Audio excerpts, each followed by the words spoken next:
Voltamos para o último bloco do nosso programa. Nossa conversa é com o corregedor do TRT do Maranhão, James Magno, sobre a atuação do juiz na sociedade pós-moderna.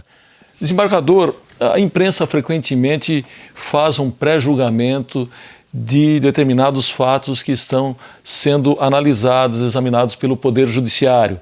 Sobre esse assunto, o senhor tem dito que o juiz ele deve ter um cuidado para não se deixar influenciar pela mídia, incorrendo aí numa síndrome que o senhor chama de síndrome da pantomima. Nesse caso, quais os riscos para os magistrados? Eu uso uma expressão no sentido de que o magistrado ele não pode se apaixonar pela causa. A causa não é do juiz, a causa é das partes. O juiz é quem vai solucionar esse conflito.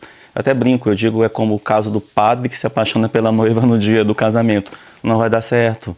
Porque o juiz ele não é o dono da causa do conflito, então ele não pode se envolver, porque na medida que ele se envolve, ele perde exatamente a racionalidade, perde a imparcialidade e vai comprometer o devido processo legal. Porque uma parte, embora diga que tenha razão, ela faz com que o juiz tenha que ouvir a outra parte, para saber se essa parte realmente tem argumentos que refutem aquela ideia. Porque quando eu escuto só um lado, eu tenho uma informação maniqueísta.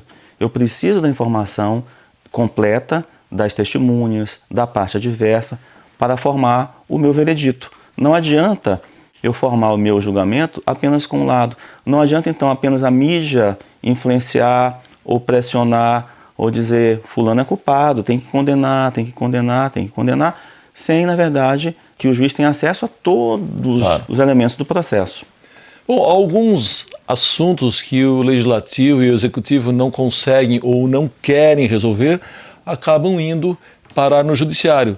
Dentro desse cenário, como é que o senhor enxerga o chamado ativismo judicial? Será cada vez maior, porque na medida em que o juiz adquire mais consciência da importância de sua função no equilíbrio desses conflitos na sociedade democrática e na medida em que nós continuamos tendo problemas na gestão pública, no desvio de verbas, e, enfim, não entraria nesse discurso.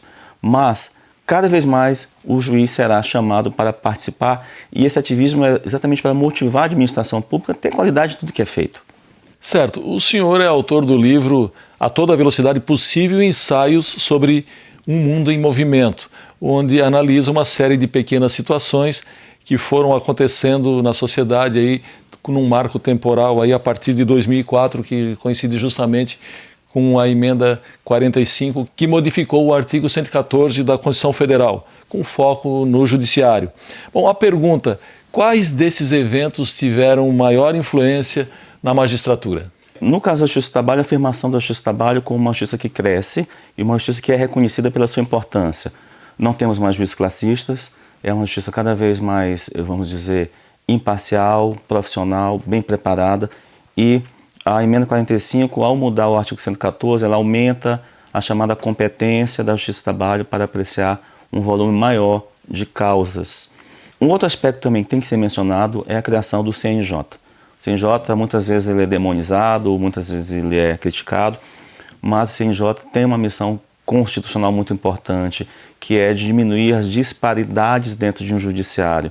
Nós temos um país de 8 milhões de quilômetros, nós temos 27 unidades federativas, nós temos 91 tribunais, cada um muitas vezes com regras próprias, com burocracias ibéricas antiquadas, e a função do CNJ é louvável no sentido de diminuir essas diferenças. E de 2004 para cá é uma época de muito conhecimento, a época dos smartphones, a época das redes sociais, a época em que nós temos um acesso muito grande ao conhecimento que hoje é posto. E eu trabalho muito nesse último livro com o tema de A Toda Velocidade Possível, porque são tantas informações que muitas vezes nós não conseguimos filtrar as informações. E lembro até uma frase do economista venezuelano Moisés Naim, que ele diz: não sei porque as pessoas hoje têm mais saúde, têm mais longevidade, têm mais remédio, têm mais comida e estão mais infelizes. E estão infelizes exatamente porque muitas vezes têm acesso ao conhecimento de tantas coisas tristes que acontecem no mundo afora, e a filtragem ou a má filtragem disso os torna tristes.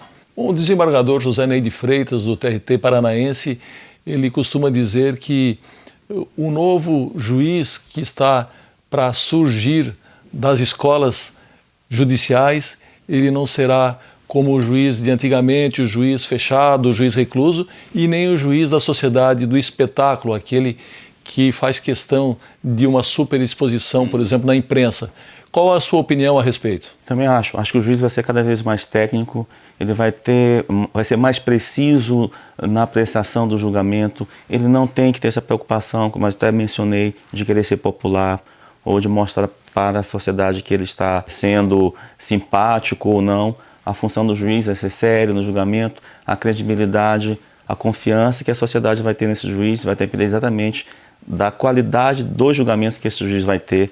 Eu acredito que, de fato, nós estamos migrando para um juiz absolutamente capacitado, antenado com as novas tecnologias, com a consciência da responsabilidade do impacto de suas decisões no dia a dia e, principalmente, honesto, transparente e, evidentemente, tem que estar amparado por uma estrutura judiciária com uma qualificação cada vez melhor do corpo de funcionários, de uma renovação dos equipamentos, de estruturas forenses materiais. Eu acho que nós temos a possibilidade de termos um grande judiciário. Eu lembro de uma frase do juiz belga Luc Lavrissen, da Corte Constitucional Europeia, que esteve no Brasil em 2011, quando disse: "Estou encantado com o judiciário brasileiro".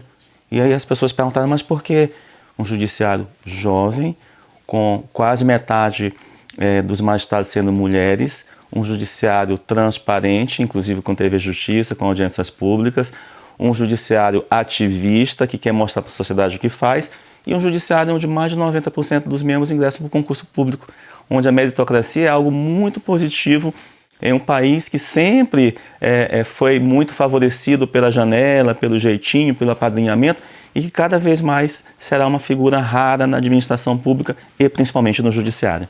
Infelizmente, o nosso tempo está esgotado, a nossa conversa foi muito proveitosa, eu agradeço muito a sua entrevista. Eu agradeço o convite, estou sempre à disposição. Ok, muito obrigado. Chegamos ao fim do nosso programa. Hoje conversamos com o corregedor do TRT do Maranhão, desembargador James Magno Araújo Farias, sobre a atuação do juiz na sociedade pós-moderna. Voltamos semana que vem com mais um tema do seu interesse. Até lá!